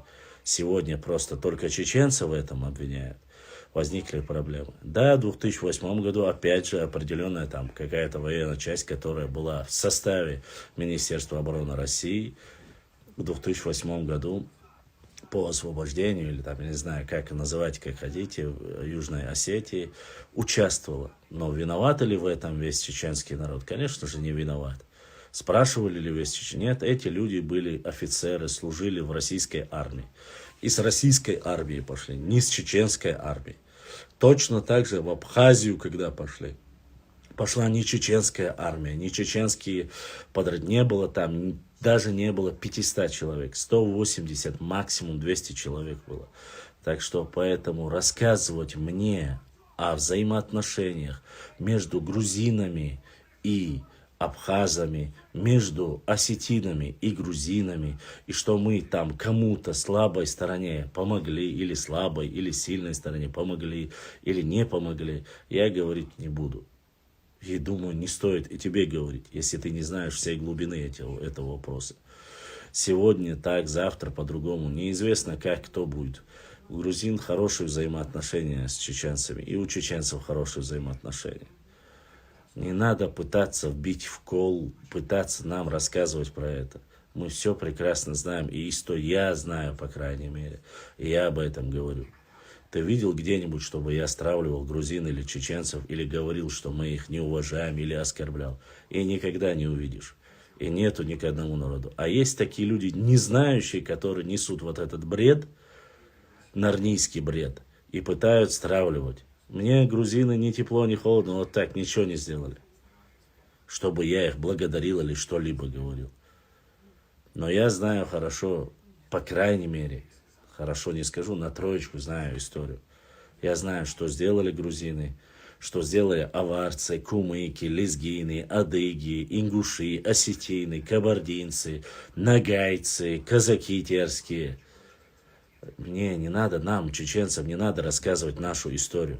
Мы прекрасно знаем, кто что сделал и кто здесь был, и сколько наших предков уничтожал.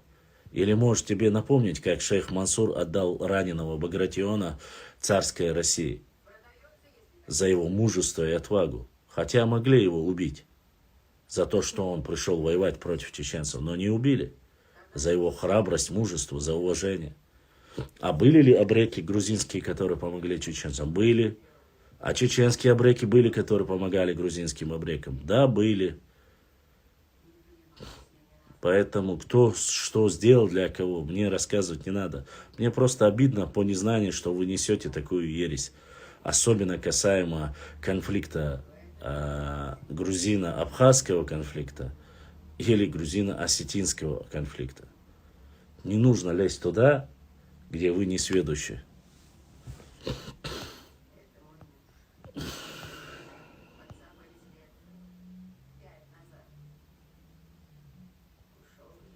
Так, многие вопросы я пропущу. Я знаю, что отправил там.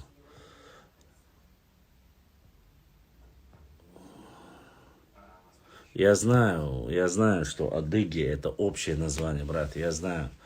Адыги это ваше самоназвание, а черкесы это общее название всех вас, как говорится, на русский лад. Кабардинцы это уже третье деление конкретно. Я это все знаю. Дукалис, Кайлах Афиш, я что ж нет, Кайлах я в принципе, почему Кайлах? Я провожу эфиры, я же сказал вчера, что будет эфир сегодня. Пока есть немножко возможность, я провожу Саяту Бельш. Вот. Но возможности у меня как бы ограничены. Так, давайте задавать следующие вопросы. Если есть, конечно же, вопросы. Не знаю. Чувак, ну вот не надо издеваться. Ты отправил запрос. Видишь, снизу написано. Вот есть номер. Если ты не подкалываешь, если ты хочешь задонатить, он есть номер, отправляй. Если PayPal, у меня есть на главной страничке ссылка на PayPal. Ну не надо мне вот эти лишние разговоры. Что это, как это. Кто хочет донатить, кто не хочет не донатить. Все. Башлам, объясни Абазу, кто входит в группу адыгов. Абаз прекрасно и так все должен сам знать. Я думал, что больше не будет твоих эфиров, тебя что-то долго не...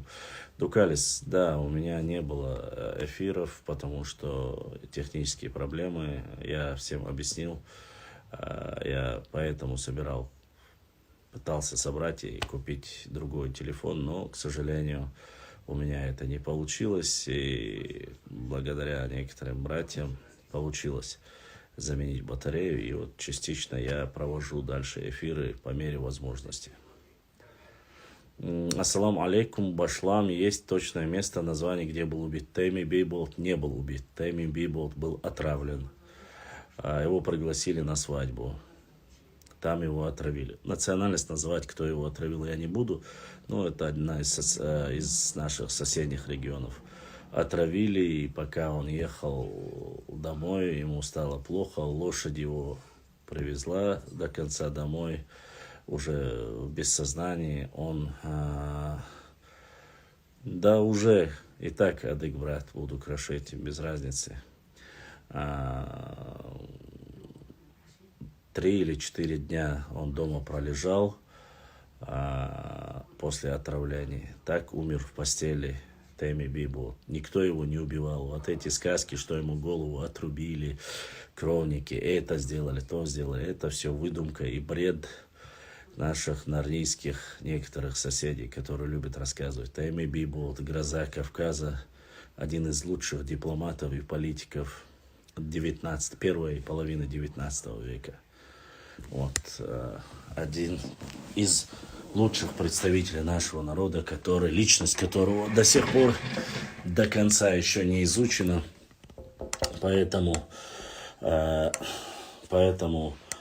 мы с гордостью должны говорить об Бибулате Тайми, вне всякого сомнения, в историческом контексте. Не верьте о том, что его там убили, голову отрубили. Это бред и сказки соседей некоторых.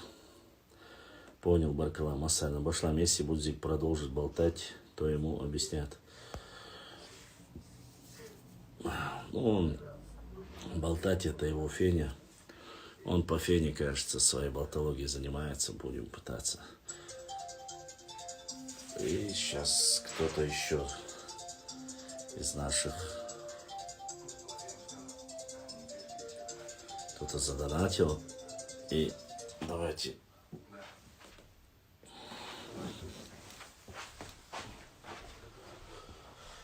Тут-то кто-то.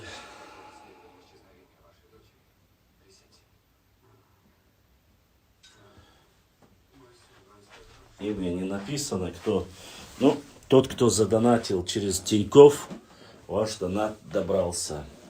Дался дойл, болдеснега, эзешка содолил. Не знаю кто, но тот, кто задонатил через Тинькофф, карту Тинькофф, ваш донат дошел. Огромное спасибо. Дай Аллах, чтобы все, что у вас осталось, приумножилось сотни тысяч раз.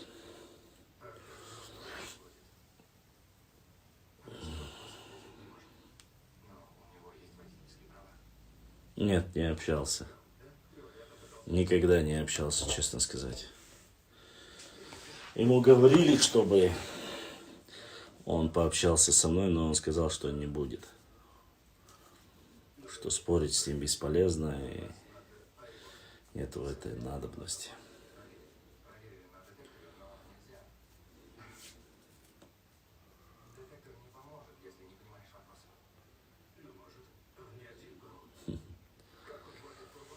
Он за всю свою ложь ответит перед Всевышним Аллахом. Да если я или кто-либо другой, разницы нету, речь идет о любом человеке, кто бы этим ни занимался.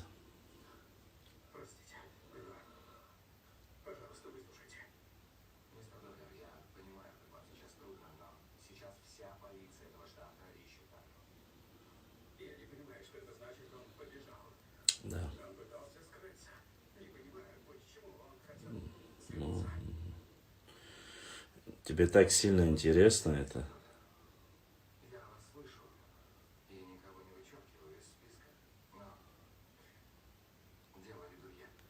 Я не знаю, но если ты так сильно интересуешься прямо о финансовой моей стабильности, что ли, или не знаю. Ола, я таких, как ты, не стесняюсь и никогда не стеснялся. И мне переживать за это нечего. Да, 2 доната. 450 рублей. Все, ты успокоился?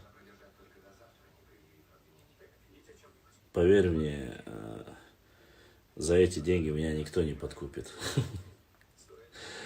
Ваши пытались, не получилось. Не знаю, что ты так сильно переживаешь за это. Хотел узнать, за сколько, что я делаю, я не знаю. Нет.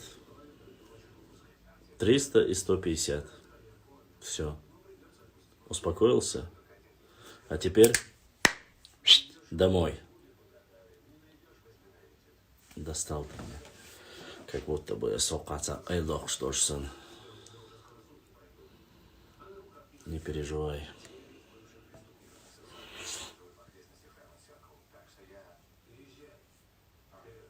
Дальше. Вопросы. Valla sonum dökəlis. Asa yoxkum yoxmuş, qədə dökmüş, para çox verilən boş.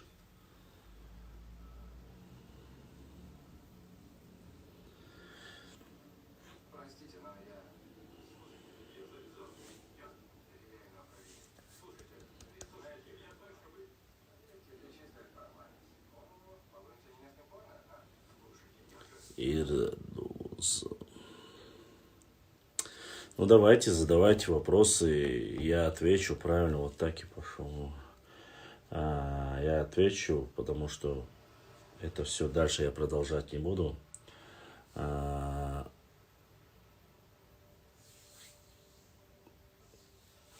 часа эфира, думаю, достаточно. Да и возможности, как говорится. Часы, да, простые часы взяли, недорогие, не бойтесь. Взаимоотношения чеченцев и осетин, интересно. Нормальные взаимоотношения.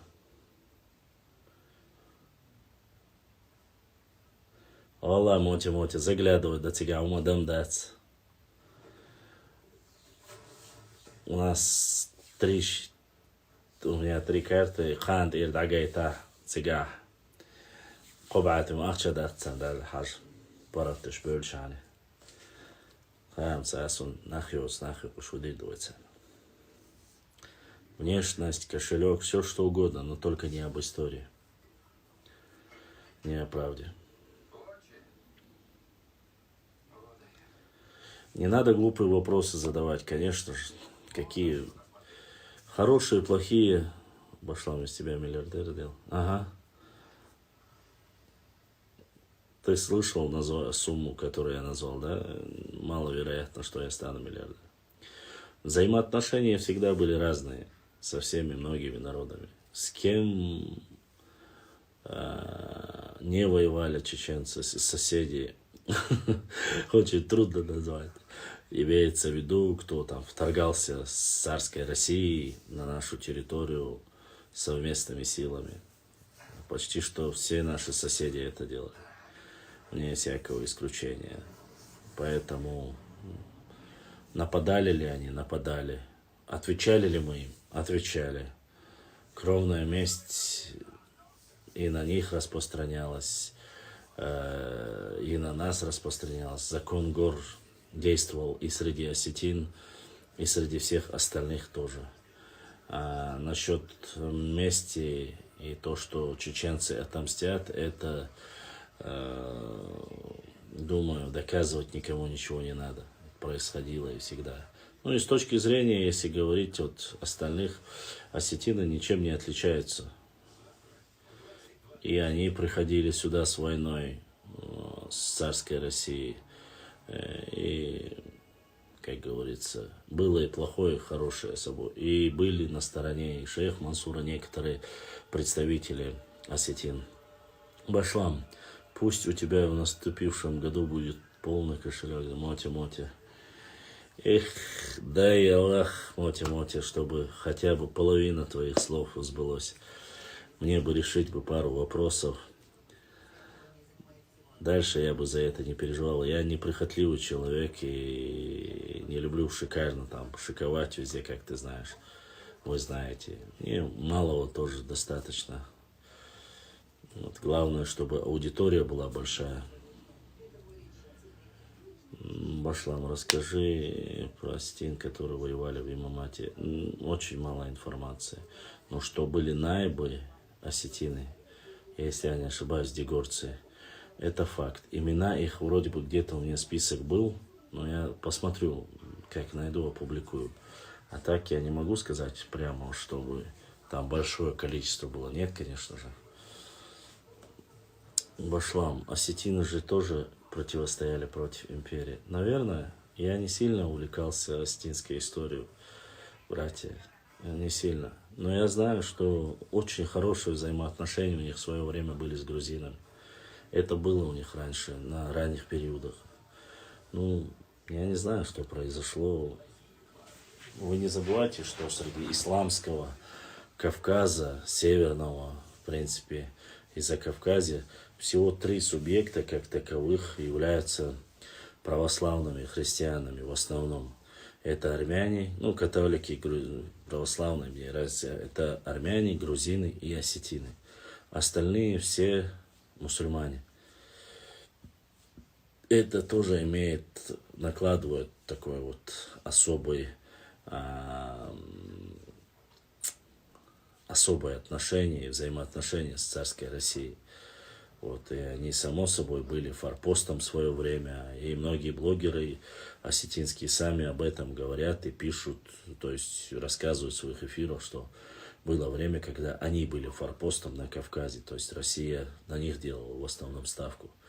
Вот. Абхазы, большая часть абхазов тоже мусульмане. Я не могу сказать все, но поэтому вот так вот.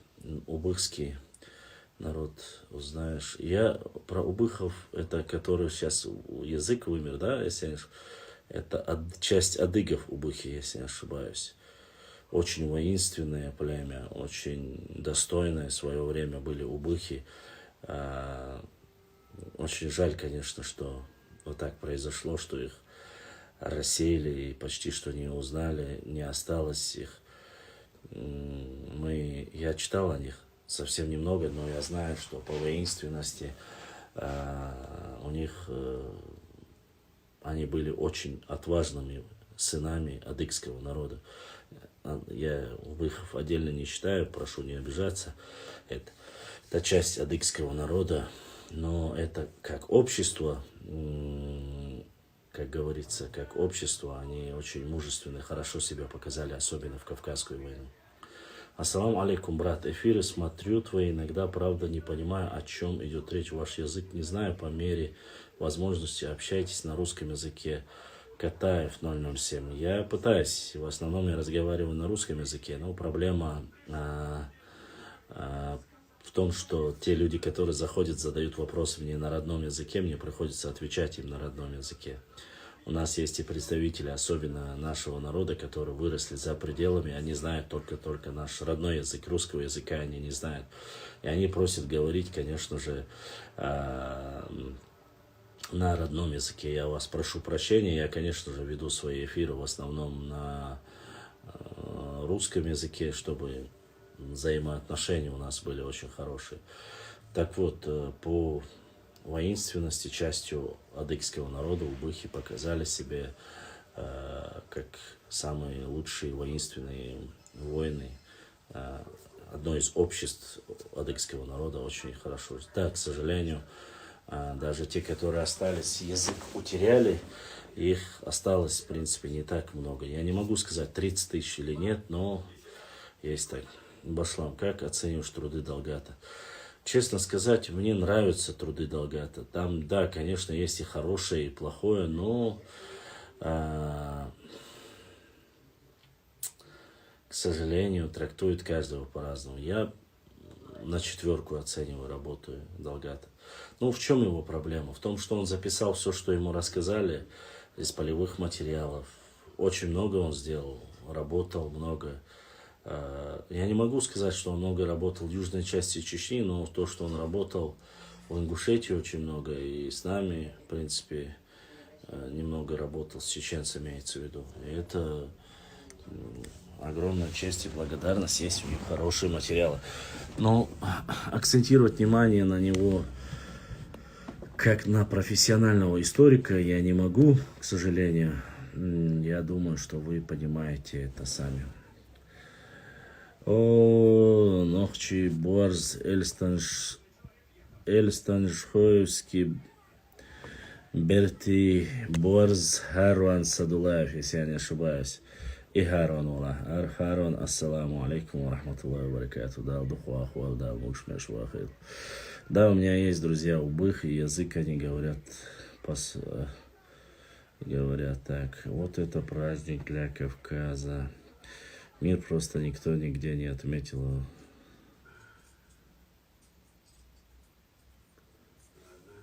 Так вот. Тимур, врут они, язык не помнят. Так вот.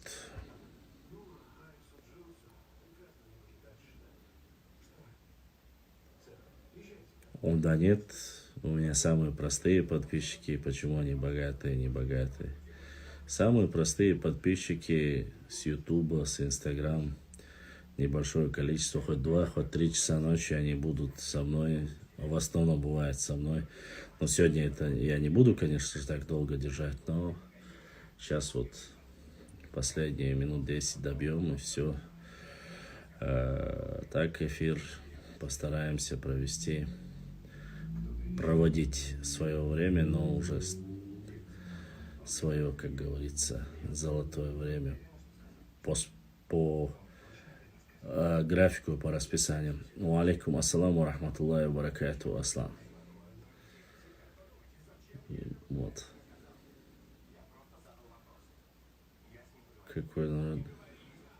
Какой народ не воевал. Чаха Ахриева на какую оценку оцениваешь? Это тот, который сказал, что... Алейкум ассаламу рахматуллахи ва баракатуху. Ты Чаха Ахриева, это тот, который сказал, что я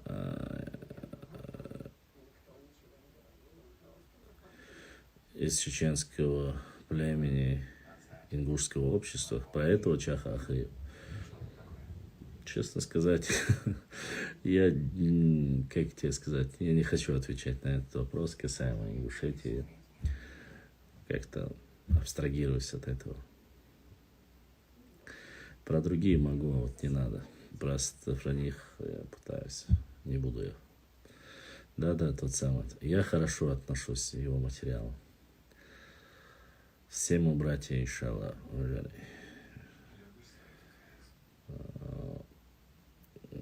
Сектоп у Быхов другой язык был между абхазским и шапсукским. Вообще другой. У них язык в 1992-м. Тевфик Эсенч умер. Он последний, кто знал убыхский. Его речь непонятна нам. Так он же и про нас рассказывал вроде. Я знаю, что он про нас рассказывал. Я же тебе говорю, хорошо отношусь. В принципе, неплохо отношусь к ним. К его работе. Но я мало изучал его работы, честно скажу тебе. По убыхам все не так. Убыхи это адыги, но с другим диалектом.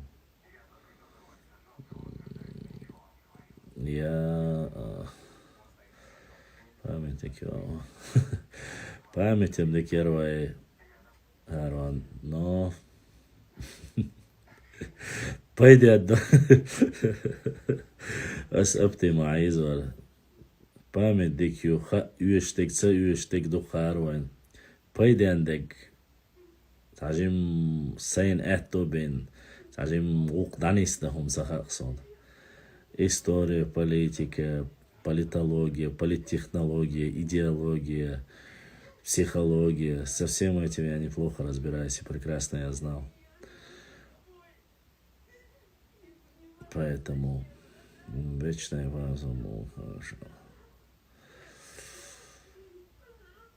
Так вот.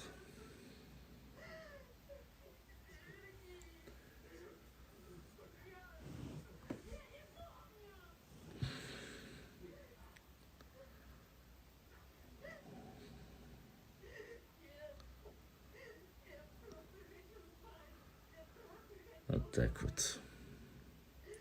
Ну ничего, будем надеяться на лучшее, да, у адыхних хреду, иншаллах.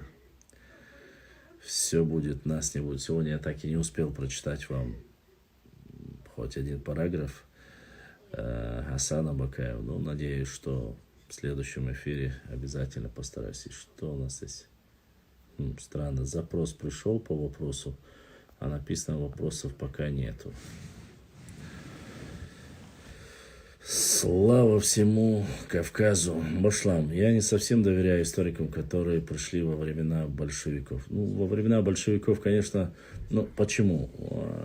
Есть там некоторые моменты, которые касаются... Есть неплохие в советское время историки, честно тебе скажу. Не все, конечно, но есть небольшое количество. Доверия у меня нету и к царской России тоже, в принципе. Ну, что поделать, то, что есть, мы сами не пишем, кто в этом виноват. Есть ли кавказский народ, который исчезли с лица земли? Наверное, есть. я не могу сейчас. Это где-то, может быть, в Дагестане был такой, слился, ушел. Дикник Херду. Друг твой сбежал в Москву. Да, брат Харван Хасон пропал, ушел. Забыл обо мне, брат Харван. Вицвелаш его. Сяван чувельш хайна умацош таппер. Харван лаон. Короче, еще Москва, да хуя шухош. Я же говорю, у меня братья и друзья теряются только в двух случаях. Кэр ахшдяни или кел нускалдалини. Вот в этих случаях они пропадают. Военная часть Троицка, Ингушетия первая атаковала как регулярная часть армии Грузии, в которой в контракте служат сотни ингушей, ни один не уволился и получил в советское время башлам, они не хотели признать. Есть амазонки. Уважаемые мои друзья, к сожалению, дальше я провести эфир не смогу. Уже последняя часть. Осталось 2 минуты. Я хотел бы поблагодарить. К сожалению, продолжить сегодня никак мне дальше не получится. Хотел бы поблагодарить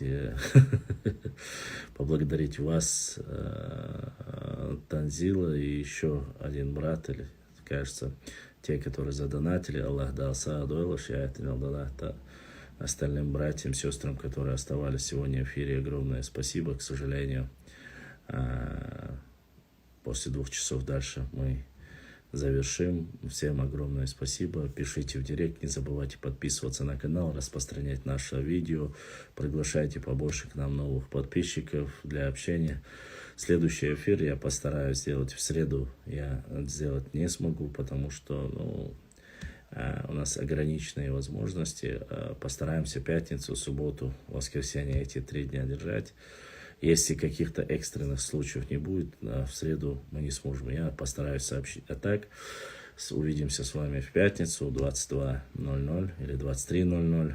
Всем огромное спасибо. Если будут вопросы, книги, карты, что-либо, пишите в директ, отправляйте, я обязательно постараюсь ответить. Всем огромное спасибо. ДРС Хил, АДQЛ, Дардух Дардуэл.